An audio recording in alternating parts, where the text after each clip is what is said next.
And this is Chinchero, one of the communities I've worked with for nearly 2 decades.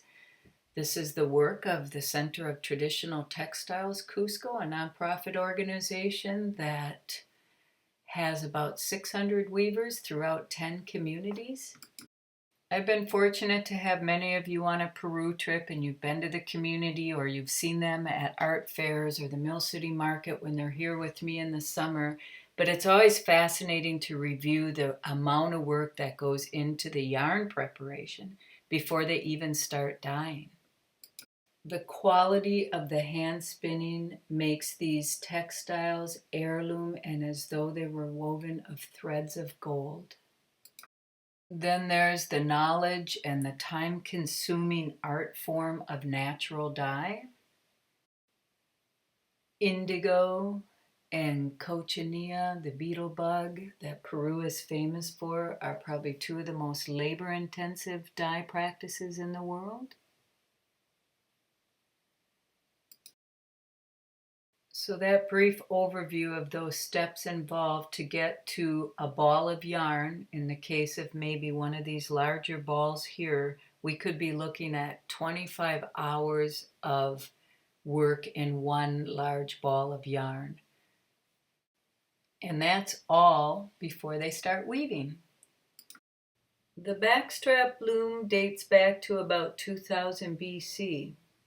And weaving is not a hobby in this area, it is a way of life. Weaving preserves culture. It preserves tradition, techniques, keeps young people in place, language, dance. It allows for travel, new friendships, exchange of culture and ideas, education,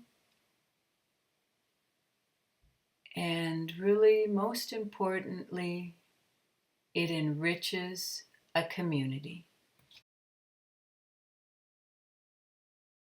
Weaving our way through the pandemic. Our sale is the result of 39 women's work for approximately 2 months. What's really special about these textiles is that they are kind of unexpected. The deal was when I moved out of Northrop King, and due to the great generosity of so many of you wonderful customers and friends, I was able to sell most of my rugs to make the move from a large studio space to this small barn. And it also afforded me the possibility to, in turn, present them with the donation with the Women's Co-op, but with no expectations. I wasn't even sure I wanted textiles. I wasn't sure what I was doing. I made it quite clear to them that given the fact that their area was hit extremely hard and still is by the pandemic, I just use the money if you need it. Maybe someday I would think about a lumbar pillow project and some round pillows and squares and bed skirts and table runners. But no expectations. Well, I just got the most beautiful box of textiles just in time for Christmas. So the rest of this video will give you some ideas. I just had to do this quickly. The box just arrived. We don't have much time. So I've strewn things about the house, which I always do that with textiles, so it's been a lot of fun.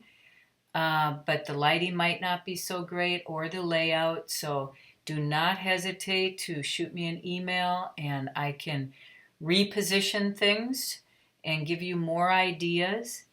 My website is going to have every individual piece with the name of the maker and the size and price.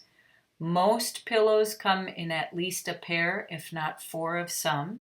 To avoid standing in line at a post office, even though we want to support them, I prefer to unstuff the pillows and send them to you in a shipping envelope, or you are welcome to come to Stillwater. I have an open air setup and you can pick out your lovely textiles here, or I could possibly meet up in the Twin Cities. Thanks to you, ArtAndes has been around since 1985 and we'd like to keep it going. Our goal here is to keep the weavers weaving, which preserves community and craft. Please continue to be part of this. Share this with your friends. And most importantly, stay well and stay in touch.